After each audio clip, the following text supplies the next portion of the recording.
All is Good te présente ses Noobcasts.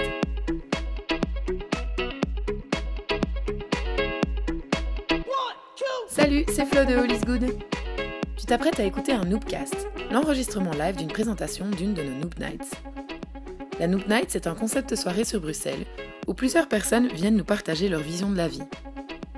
Notre objectif, c'est de donner la parole à des individus aux expériences diverses et variées dans un moment de bienveillance.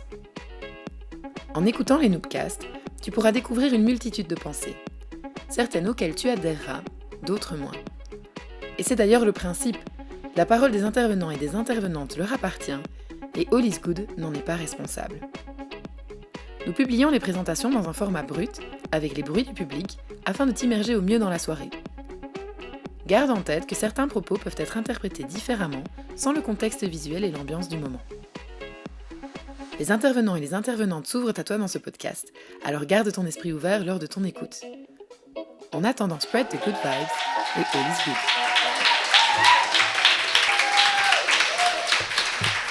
Est-ce que vous êtes prêts pour la suite de la soirée ? Je vais faire la blague habituelle, je n'ai rien entendu. Est-ce que vous êtes prêts pour la suite de la soirée ? Ouais. C'était beaucoup mieux. Alors, je vais vous présenter la prochaine intervenante. Ok, alors la prochaine intervenante, c'est Mathilde, que vous avez probablement déjà entendu ce soir interagir avec le crew. Mathilde, quand on lui a demandé de nous envoyer une petite présentation d'elle-même pour qu'on vous la présente ce soir, elle m'a envoyé ça. Pour garantir son abonnement Netflix, Mathilde Manca est astronome. Pour l'instant, ça décolle pas des masses, alors elle dessine des toilettes de luxe et filme des chiens sur Instagram. Voilà, donc ça vous donne déjà le ton de ce qui va se passer là maintenant tout de suite. Mathilde, c'est une illustratrice qui est basée sur Bruxelles. Elle est pleine de ressources, pleine d'énergie, comme vous allez pouvoir le constater là maintenant. J'en ai encore plein là. Donc, elle va vous parler de sa méthode de travail et comment elle réussit à vivre/survivre avec une méthode de travail de fille de 8 ans. Voilà.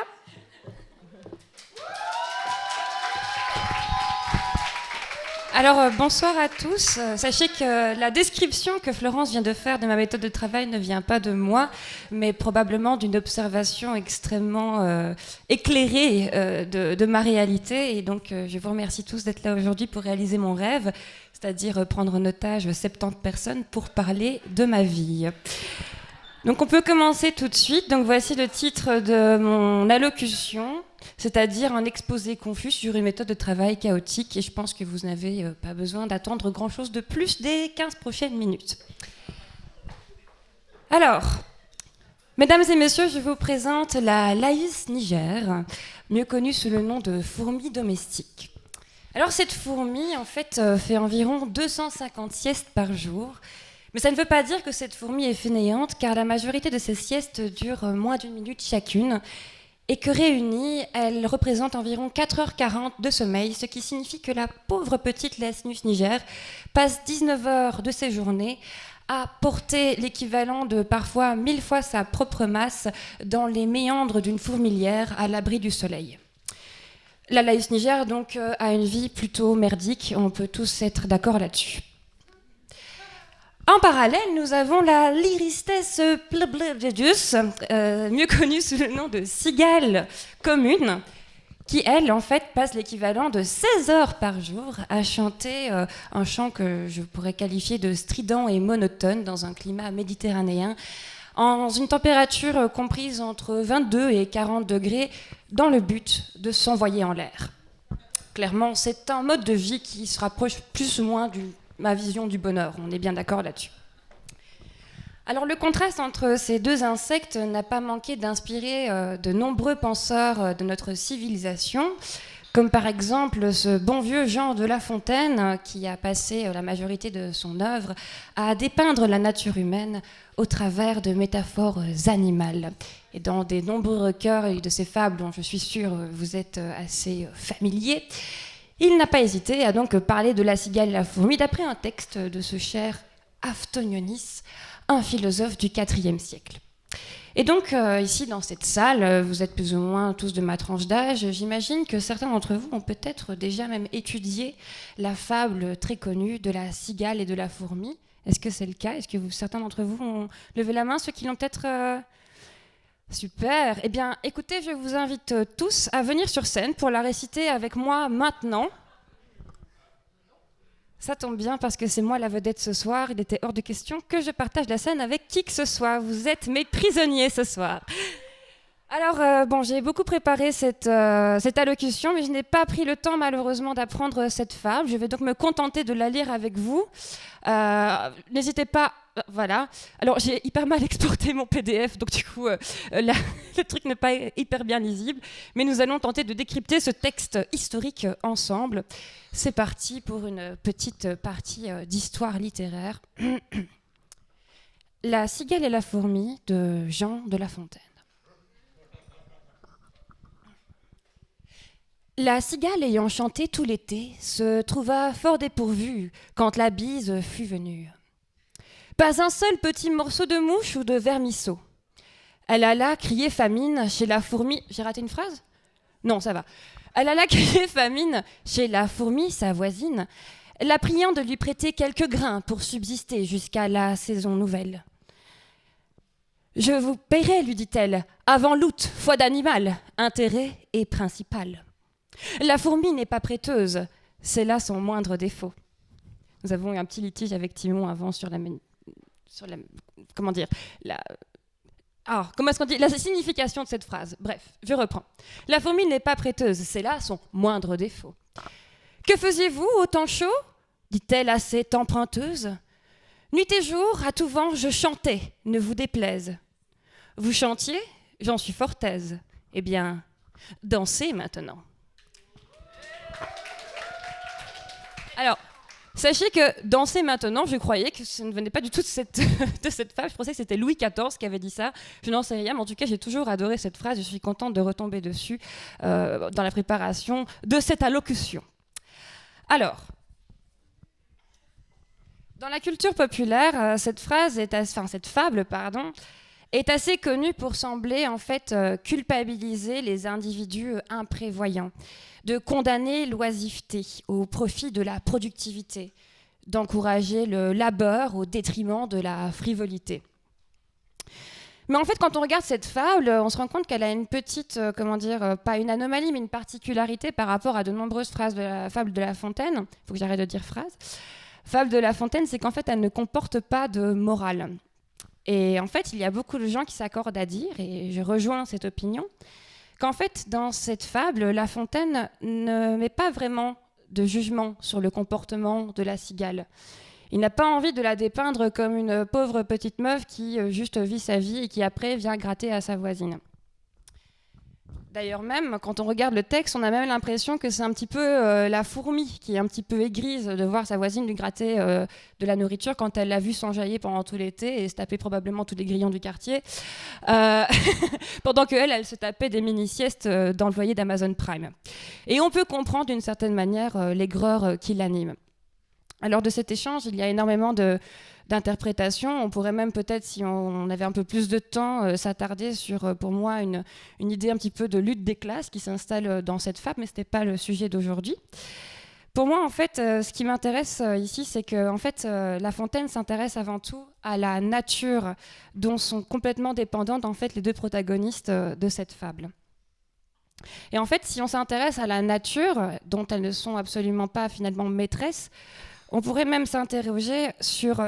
Attention, ma petite fiche, j'ai pris des couleurs différentes. Il y a des oranges, des roses et des rouges. C'est un petit peu... c'est censé m'aider, mais en fait, finalement, ça m'embrouille. Si en fait, finalement, ces deux protagonistes sont dépendantes de leur nature, eh bien, on peut même s'interroger sur la responsabilité de la pauvre petite cigale et donc, du coup, de sa culpabilité, voire même de la punition qui l'attend. Est-ce que, finalement, la cigale mérite le sort tragique que lui incombe la fourmi, ne lui en prétend pas le grain dont elle a besoin pour subsister? Alors moi, pendant toute ma vie, et souvent en fait au cours de mon travail, je m'interroge souvent pour savoir si je suis une cigale ou une fourmi. Et je dois dire que je suis extrêmement empathique envers la cigale, mais que très souvent, pendant mon boulot ou au cours des moments où je dois, comme une adulte responsable, assumer des responsabilités, j'envie parfois la fourmi et j'aimerais beaucoup pouvoir m'identifier davantage à elle. Sauf qu'en fait, je ne suis ni l'une ni l'autre. Je ne suis ni une cigale, ni une fourmi. J'appartiens à une espèce extrêmement rare, la Mathilde Manka. Alors vous avez énormément de chance puisque cette espèce ne compte jusqu'à présent un seul individu recensé sur la planète Terre, vous l'avez juste devant vous. Et en fait, moi-même, comme la cigale et la fourmi, la cigale avec son insouciance et la fourmi avec sa rigueur, j'ai dû apprendre ma nature et j'ai dû apprendre à l'apprivoiser à défaut d'y échapper. Car mon nature, en fait, est ma plus grande alliée, mais aussi, du coup, ma pire ennemie. Et à force de m'identifier, à force de m'observer moi-même, j'en suis arrivée à la conclusion que le spécimen de Mathilde Manka comporte deux grandes natures, beaucoup de paresse et énormément d'ego.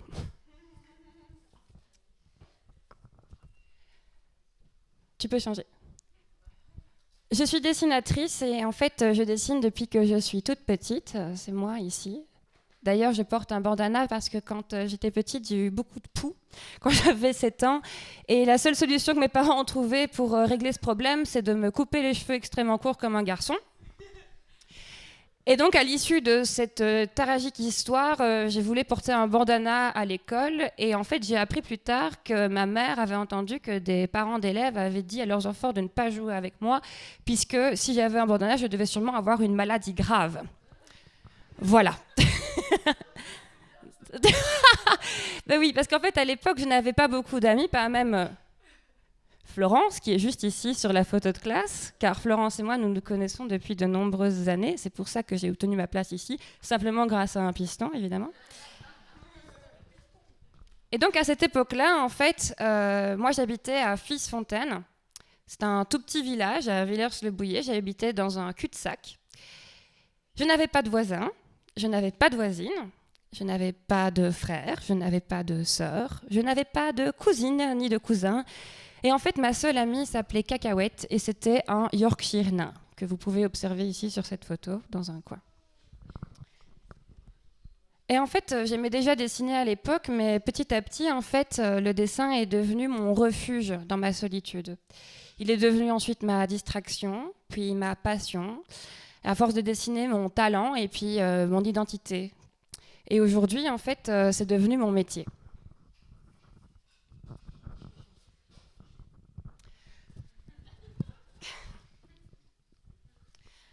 Alors, j'adore dessiner, évidemment. Je fais ça depuis presque 25 ans aujourd'hui. J'en ai 54, donc faites le calcul. Mais à vrai dire, si on veut me demander aujourd'hui quelle est l'activité qui me procure le plus de plaisir, c'est absolument pas dessiner. C'est glander dans mon lit et manger des tortellini au sel en regardant des vidéos de chiens. Honnêtement, vraiment, si on devait me demander ce que je pourrais vraiment faire jusqu'à la fin de ma vie, ça serait vraiment ça.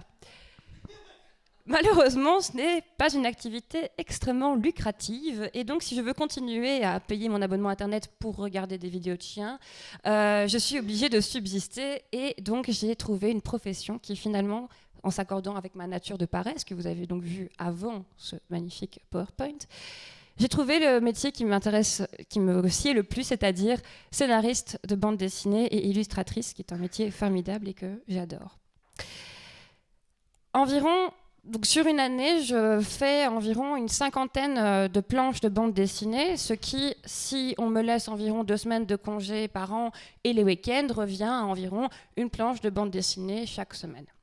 C'est un rythme de travail assez plaisant, on va dire, un rythme de croisière tranquille qui me laisse le temps d'avoir des loisirs et de me bourrer la gueule à partir du mardi après-midi.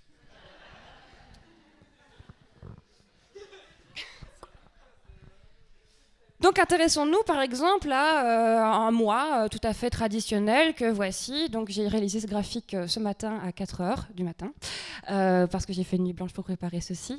Merci Florence. Donc sur ce magnifique graphique, nous avons donc l'équivalent de plusieurs projets que je dois rendre à divers clients ou à mon éditrice.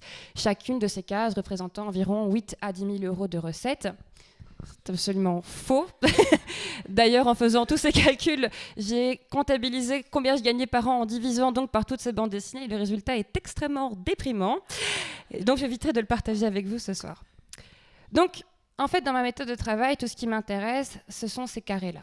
Ce qui m'intéresse, en fait, c'est que chaque carré, ça soit une date et un projet, et que les gens qui m'engagent, en fait, reçoivent dans leur boîte mail ce projet à telle date. Et tout le reste autour, c'est simplement à moi de le gérer. C'est ma liberté, et d'ailleurs, ça fait partie des grands avantages de mon travail, c'est de pouvoir être maîtresse, en fait, de comment je gère mon temps. Donc, en toute logique, ceci pourrait être un excellent schéma, approuvé par une fourmi, d'ailleurs, pour pouvoir gérer mon temps de travail, c'est-à-dire voilà, quelques jours où je répartis une capacité de travail assez on va dire régulière, en me laissant quelques petits espaces pour m'enjailler, comme on dit chez les jeunes. Malheureusement, cette présentation ne reflète pas exactement ma réalité de travail, qui ressemblerait plutôt à ceci.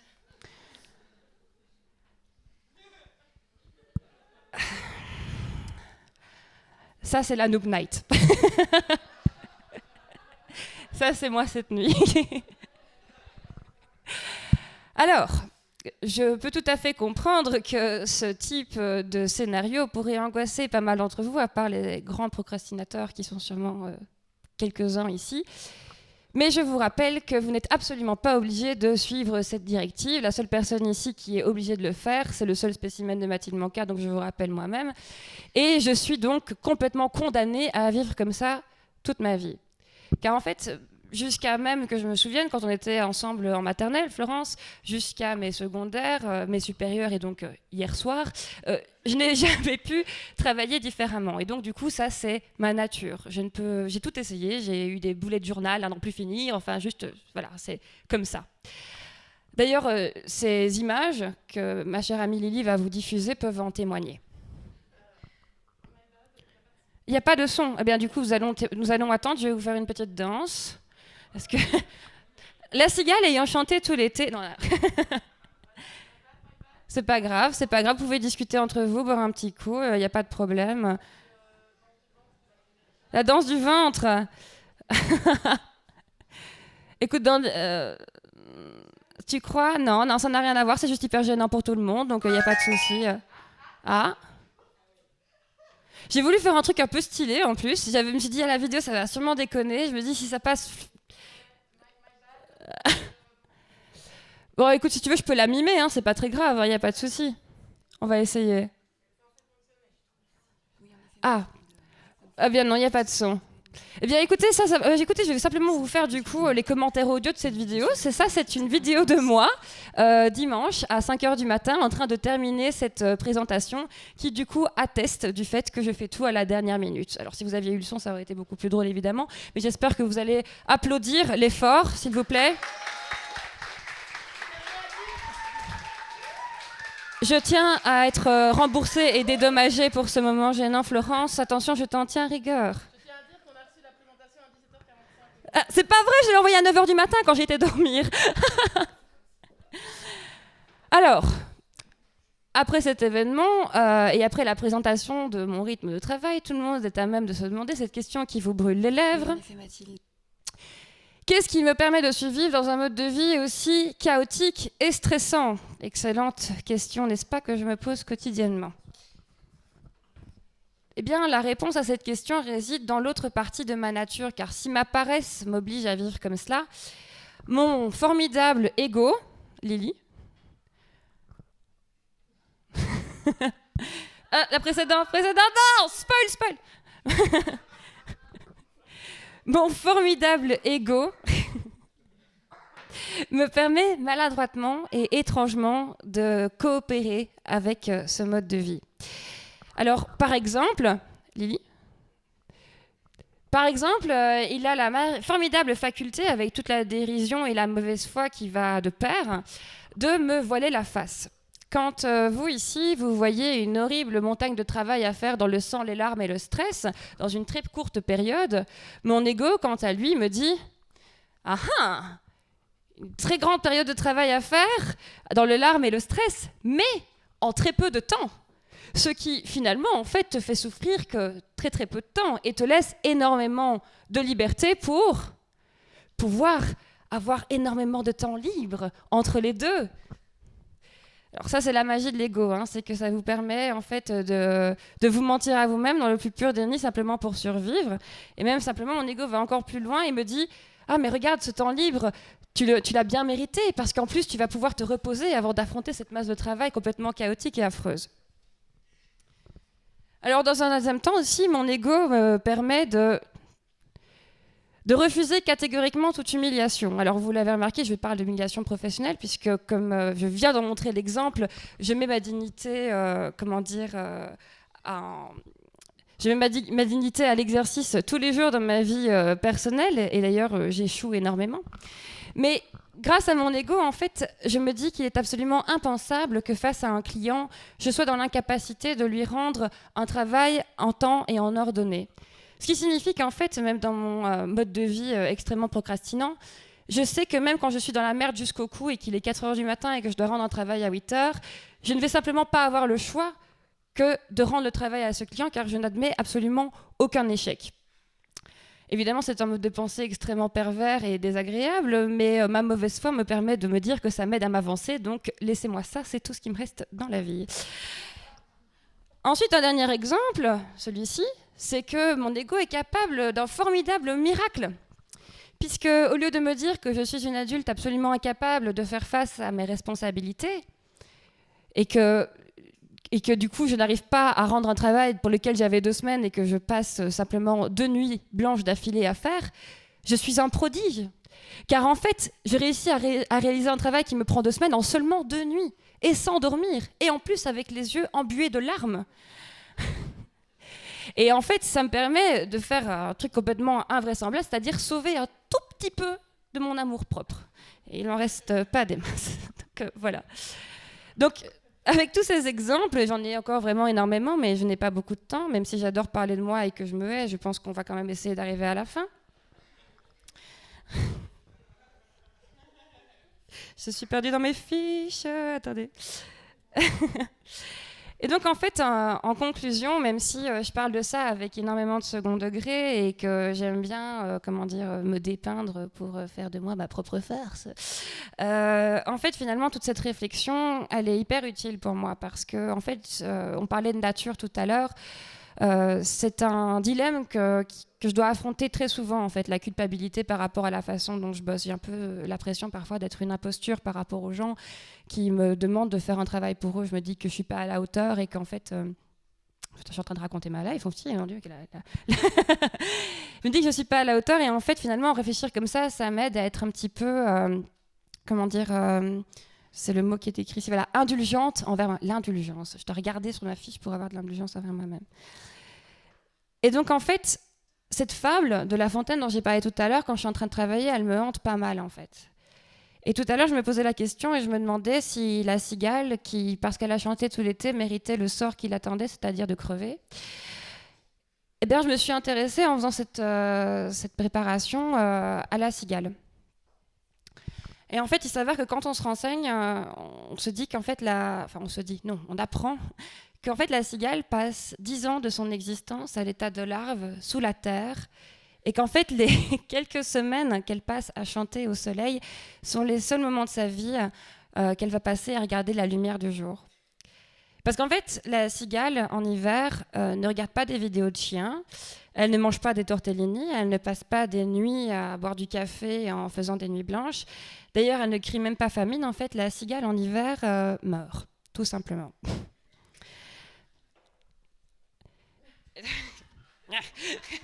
Tu changes, Lily, s'il te plaît. Non, c'est bon, non.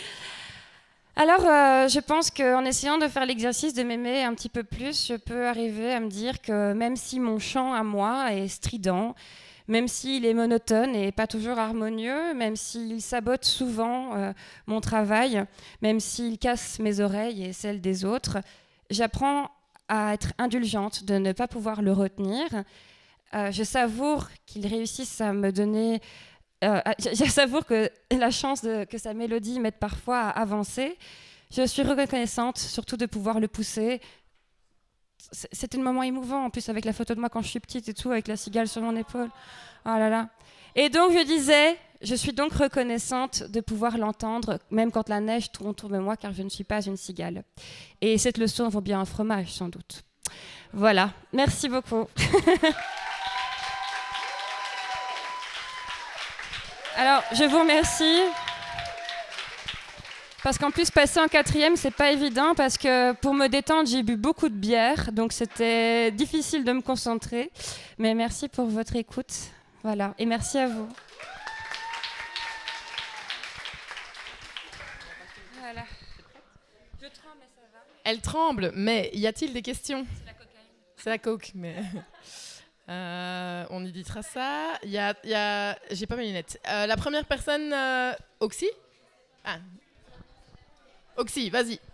Dis-moi ta question, je vais la répéter parce qu'apparemment on n'entend pas bien dans le fond les questions. Il y a des bruits poubelles. Parce qu'il y a des bruits annexes. Mur du son. Est-ce que pendant tout le temps libre avant le rush pour finir tes projets, tu arrives à profiter de ton temps libre? Ou est-ce que tu es finalement stressée et anxieuse à l'idée du travail que tu vas devoir fournir? Eh ben, c'est super cool que tu m'aies demandé ça, parce que c'est une partie qui est coupée de mon allocution, qui à la base faisait donc 45 minutes. En fait, c'est la réponse, en fait, elle vient aussi de la partie dont je parle de mon ego. En fait, c'est un petit peu avec beaucoup d'humour que je dis ça. Mais en fait, quand je glande dans mon lit, je me dis que aucun moment où je pense à mon travail ne devrait gâcher le pur plaisir où je suis en train de me détendre. Puisque de toute façon, il est hors de question à ce moment-là que j'ai l'énergie de travailler, je n'arrive pas à faire autrement. Et donc du coup, je me dis, c'est pas grave, je le ferai demain, parce que comme de toute façon je suis clouée au lit, ça vaut pas la peine de m'en vouloir. Et clairement, ça c'est une façon que je fais... Enfin, c'est une réflexion que j'ai pour me protéger en fait moi-même, parce que si je vais tout le temps avec la culpabilité... de me détendre et simplement de m'allouer du temps à moi-même, ça serait juste complètement invivable. Et donc je pense que c'est quelque chose que tout le monde ici partage, le fait de se dire écoute, non, je regarde encore une vidéo YouTube, non, je fais la vaisselle, non, je dois passer l'aspirateur parce que c'est beaucoup plus important. Donc en fait, je pense que la frontière entre l'indulgence et parfois le mensonge à soi-même, elle est très très fine. Mais non, en fait, je culpabilise pas. Je me fais plaisir et c'est mon moi du futur qui va juste devoir gérer avec ça. Point barre. Merci pour ta question. Waouh, merci. C'est vraiment le pire discours que je puisse donner, donc vraiment ne suivez pas mon exemple. Une deuxième question au fond. Oui, l'Albanais au fond, s'il vous plaît, je vous écoute. La question est, est-ce que tu arrives à vivre de ton art ou est-ce que c'est parfois la galère? Oui, tout à fait, c'est pas le cas. En fait, là, je suis illustratrice, donc là, j'ai 25 ans. J'ai commencé l'illustration il y a presque 8 ans. Et je peux dire qu'au bout de 8 ans, là, maintenant, je commence tout doucement à pouvoir vivre de mon travail. Mais en fait, l'angoisse, elle est toujours présente, parce que si demain, en fait... il n'y a personne qui me demande une commande, je vais juste me retrouver sans le sou, car je vous rappelle, je suis une cigale, donc en plus je claque toute ma thune dès que je l'ai entre les mains. Mais en fait, oui, là pour l'instant j'en vis un petit peu. Alors j'en vis pas forcément confortablement. J'ai eu un métier alimentaire comme beaucoup. Je pense que le problème du métier alimentaire, c'est que du coup ça te bouffe énormément de temps et donc du coup d'énergie, et que donc du coup en fait ton véritable objectif de vivre de ta passion passe un petit peu à la trappe. Alors je sais que je l'ai dit avec beaucoup de nonchalance aujourd'hui et j'ai un petit peu dénigré mon métier d'illustratrice, mais je l'adore. Une partie d'ailleurs que j'ai coupée de ce que je voulais vous parler aujourd'hui, je suis un peu revenue sur le fait que j'étais très seule quand j'étais petite et que je me sentais assez isolée, que le dessin c'était un petit peu ma bouée de sauvetage.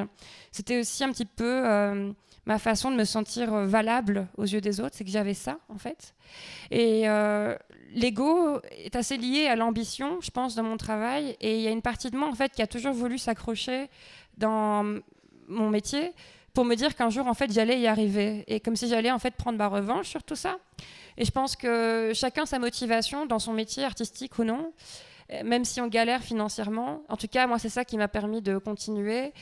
Et en fait, il n'y a rien à faire quand tu es quand même vraiment projeté dans ta passion et quand tu vois que tout à coup, ça porte un petit peu ses fruits progressivement. Alors, des fruits un petit peu pourris, genre des poires. Hein, mais un jour, tu vas peut-être avoir des meilleurs fruits, genre des fraises ou des pommes granny. Des framboises. T'aimes bien les framboises? Franchement, honnêtement, les pêches, c'est dégueulasse. Et bon, voilà, ça, c'est un autre débat. Mais quand tu vois que ça commence à porter ses fruits, en fait, t'as juste pas envie d'arrêter. Et quand ça fait 8 ans que tu galères, juste tu continues. Mais donc, ouais, là, pour l'instant, pour répondre à ta question, je suis assez précaire. Mais je pense que si je gérais mieux ma thune, ça se passerait un peu mieux. Voilà. Oui, Zoé.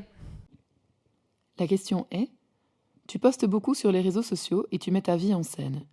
Est-ce que tu mets une distance entre ta pratique artistique et la vraie vie? Quelle est la différence entre toi, Mathilde, et ton personnage de BD, ou la Mathilde d'Instagram?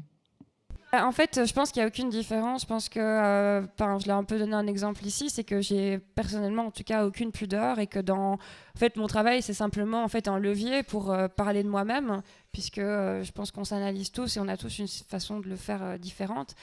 Mais pour moi, en tout cas, il n'y a aucune différence entre ce que je raconte ici ou ce que je raconte avec mes amis et ce que je raconte dans mes BD. Je pense que quand on lit un peu mon travail ou quand on prend la peine pénible d'écouter mes 12 stories par jour, on voit vraiment pas de différence avec ce que je fais, simplement parce que j'ai envie de m'exprimer par ce média-là et par plein d'autres.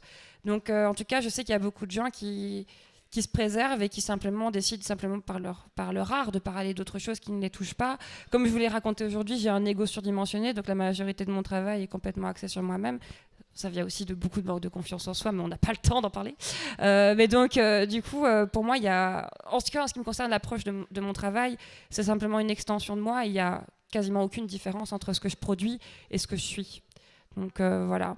Pour moi, non, en tout cas. Et clairement, je puise de moi, mais je puise aussi de mon entourage et des observations des autres pour créer ce que je fais. Et mes blagues, voilà. Et donc, c'est tout. Voilà, j'ai parlé pendant trop longtemps, le micro est tiède, donc je vais vous laisser. Merci beaucoup.